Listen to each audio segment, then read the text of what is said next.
사랑하는 형제자매 여러분, 오늘날 우리를 가장 힘들게 하는 것은 어쩌면 외부의 시련보다 나 자신을 바라보는 초라한 시선일지도 모릅니다. 남들과 비교하며 작아지는 마음, 넘지 못할 벽 앞에서 느끼는 무력감이 있습니다. 오늘 본문은 이스라엘 백성이 약속의 땅, 바로 앞에서 겪은 치열한 시선의 전쟁을 보여줍니다. 똑같은 땅을 보고도 누군가는 절망을, 누군가는 소망을 말합니다. 과연 무엇이 이 차이를 만드는 걸까요? 오늘 민수기 13장은 승리의 입성이 아닌 전환점을 기록합니다. 애굽에서 나온 지 2년도 채 되지 않은 시점, 성경 전체를 관통하는 한 가지 질문이 있습니다. 하나님의 약속은 어디까지 밀고 나아가는가? 아브라함에게 땅을 약속하신 순간부터 출애굽의 밤, 홍해를 가르신 사건, 시내산 언약에 이르기까지 하나님의 구속 역사는 단 한 번도 뒤로 물러난 적이 없습니다. 그런데 민수기 13장에 이르러 구속사의 흐름이 처음으로 멈춰서는 장면이 등장합니다. 이 장면에는 전쟁도 없고 우상 숭배의 폭동도 없고 금송아지 같은 노골적인 반역도 없습니다. 오히려 너무 조용합니다. 너무 합리적이고 너무 현실적이며 너무 상식적인 판단처럼 보입니다. 하나님은 이미 말씀하셨습니다. 내가 너희에게 주는 땅이다. 민수기 13장은 약속의 땅이 처음 눈앞에 실체로 등장한 장입니다. 이전까지는 말씀으로만 주어진 땅이었지만 이제는 보고 만지고 측량할 수 있는 땅이 되었습니다. 그리고 바로 그 지점에서 구속사는 가장 위험한 순간을 맞습니다. 12사람이 그 땅을 보았습니다. 그들은 약속의 땅을 부정하지 않았습니다. 땅이 좋다는 사실을 부인하지도 않았고 하나님의 말씀이 틀렸다고 말하지도 않았습니다. 문제는 다른 데 있었습니다. 그들은 하나님을 이야기 속에서 밀어냈습니다. 구속사적으로 볼 때 이것은 단순한 불신앙이 아닙니다. 이것은 약속의 계보가 끊어질 수 있는 순간입니다. 아브라함에게 하신 땅의 언약, 이삭과 야곱을 거쳐 이어진 언약, 출애굽을 통해 실현 단계로 들어온 언약이 민수기 13장에서 인간의 판단 앞에 세워집니다.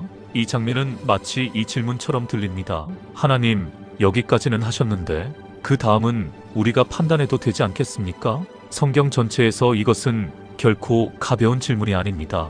왜냐하면 구속사는 언제나 하나님이 시작하시고 하나님이 끝내시는 이야기이기 때문입니다. 민수기 13장은 백성이 처음으로 하나님의 약속을 현실 검증의 대상으로 올려놓은 장입니다. 그리고 이 선택은 단순히 한 세대의 문제가 아니라 구속사의 시간 자체를 지연시키는 결과를 낳게 됩니다. 이 장에서 아직 심판은 일어나지 않습니다. 눈물도 울부짖음도 광야 방황도 아직 시작되지 않았습니다. 그러나 구속사적으로 보면 이미 모든 것이 결정된 순간입니다. 민수기 13장은 하나님의 약속이 무너진 장이 아니라 하나님의 약속이 인간의 두려움 앞에 세워진 최초의 장입니다. 그래서 이 장은 조용하지만 성경 전체에서 매우 무겁습니다. 여기서 멈춘 것은 발걸음이 아니라 구속사의 진행 속도였습니다. 그리고 이 침묵의 선택 하나가 광야의 긴 시간을 열어버리게 됩니다. 이스라엘은 지금 출애굽의 최종 목적지인 가나안 남쪽 경계 가데스 바네아에 서 있습니다. 하나님은 각 지파의 리더 12명을 선발해 땅을 정탐하게 하십니다. 여호와께서 모세에게 말씀하여 이르시되 사람을 보내어 내가 이스라엘 자손에게 주는 가나안 땅을 정탐하게 하되 그들의 조상의 가문 각 지파 중에서 지휘관된 자 한 사람씩 보내라. 사람을 보내어 이스라엘 자손에게 주는 가나안 땅을 정탐하게 하셨습니다. 하나님은 이미 그 땅을 주는 땅이라고 선언하셨습니다. 소유권은 이미 믿음으로 취할 수 있는 땅이었습니다. 그런데 왜 정탐이 필요했을까요? 민수기 본문은 이것이 하나님의 명령으로 시작되었음을 분명히 합니다. 동시에 신명기의 본문은 백성들의 제안도 언급합니다. 너희가 다 내 앞으로 나아와 말하기를 우리가 사람을 우리보다 먼저 보내어 우리를 위하여 그 땅을 정탐하고 어느 길로 올라가야 할 것과 어느 성읍으로 들어가야 할 것을 우리에게 알리게 하자 하기에 내가 그 말을 좋게 여겨 너희 중 각 지파에서 한 사람씩 12를 택하매. 이는 하나님의 주권과 인간의 책임이 함께 나타나는 사례입니다. 이는 단순한 정보 수집이 아니라 하나님의 약속을 확인하고 믿음으로 순종하는 과정이었습니다. 하나님은 정탐을 허락하시고 모세는 구체적인 정탐 지침을 내립니다. 각 지파에서 지휘관 된 자 1명씩 총 12명이 선발되었습니다. 이들은 개인이 아니라 각 지파를 대표하는 자들이었습니다. 오늘 본문은 이스라엘 백성이 약속의 땅 바로 앞에서 겪은 치열한 시선의 전쟁을 보여줍니다.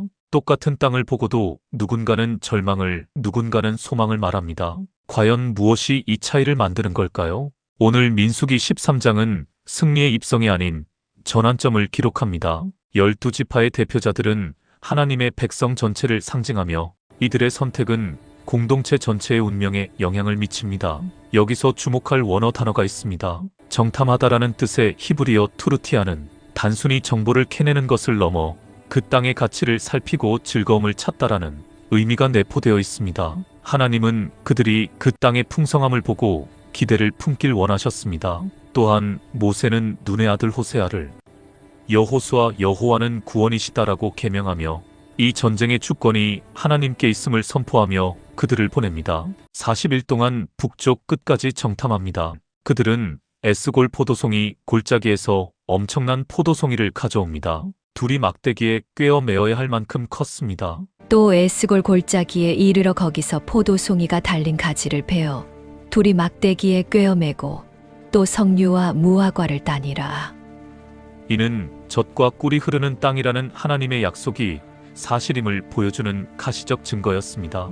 정탐군들의 보고에는 그러나라는 접속사를 기점으로 전환됩니다. 젖과 꿀이 흐른다. 그러나 해석이 다릅니다. 10명은 거인을 보았고 갈렙은 하나님을 보았습니다.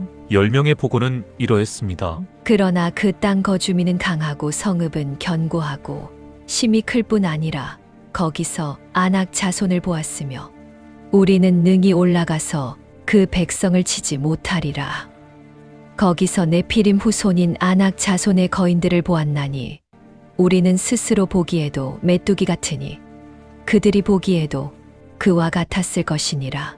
이들의 보고는 사실에 근거했습니다. 성읍은 정말 견고했고 아낙 자손은 정말 거대했습니다. 그러나 이들의 보고는 눈에 보이는 장애물에 집중했습니다. 반면 갈렙의 보고는 달랐습니다. 갈렙이 모세 앞에서 백성을 조용하게 하고 이르되 우리가 곧 올라가서 그 땅을 취하자 능히 이기리라 하나. 갈렙과 여호수아도 똑같은 것을 보았습니다. 차이는 관점이었습니다. 10명은 장애물을 강조했고 2명은 가능성을 선포했습니다.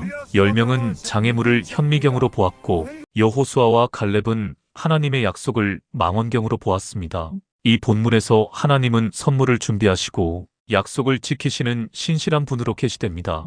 아낙 자손이라는 거인은 우리 죄의 세력과 같습니다. 우리는 스스로를 구원할 수 없는 메뚜기 같은 존재가 맞습니다. 그러나 성경 전체의 흐름에서 이 본문은 우리에게 말씀합니다. 승리는 너희의 어떠함이 아니라 내가 너희에게 주는 땅이라는 약속에 근거한다. 하나님은 우리의 실력이 아니라 하나님의 열심으로 우리를 인도하시는 분입니다. 이스라엘은 약속의 땅 앞에서 불신앙으로 실패했습니다. 그러나 하나님의 구속 계획은 계속됩니다. 여호수아는 다음 세대를 이끌고 가나안에 들어갔습니다.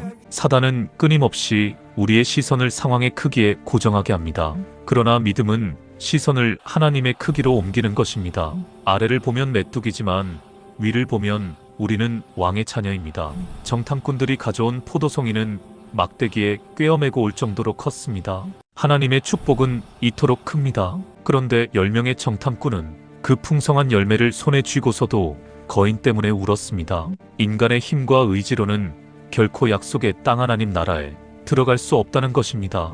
우리는 거인 앞에 서면 여전히 떨고 주저앉는 메뚜기 같은 존재들입니다.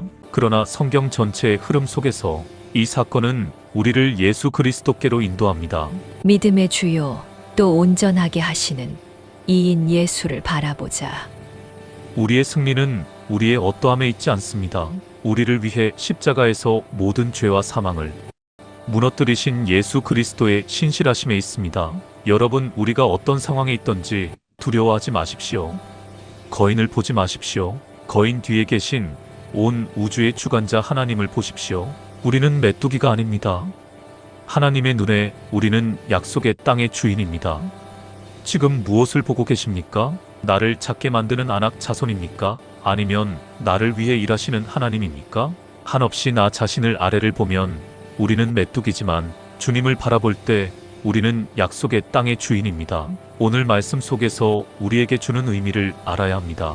하나님의 약속은 변하지 않습니다.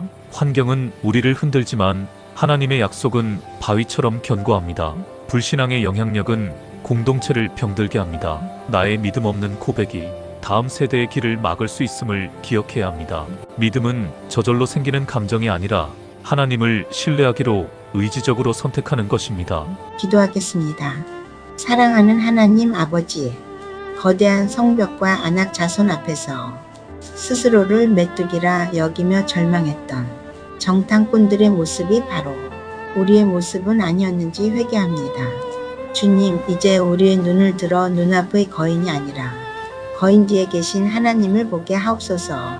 상황이 크기에 압도되어 하나님의 약속을 잊지 않게 하시옵고 세상이 규정하는 초라한 내가 아니라 하나님이 약속하신 땅의 주인이라는 거룩한 정체성을 회복하게 하옵소서. 우리가 메고 온 은혜의 포도송이를 보면서도 거인 때문에 울고 있는 어리석음을 버리게 하옵시고 우리 앞에 놓인 안악 자손을 향해 주님이 우리와 함께 하시니 그들은 우리의 먹이라고 선포하는 믿음의 주인공들이 되게 하여 주시옵소서. 오늘 주신 말씀에 감사드리며 우리 주 예수 그리스도의 이름으로 기도드립니다. 아멘.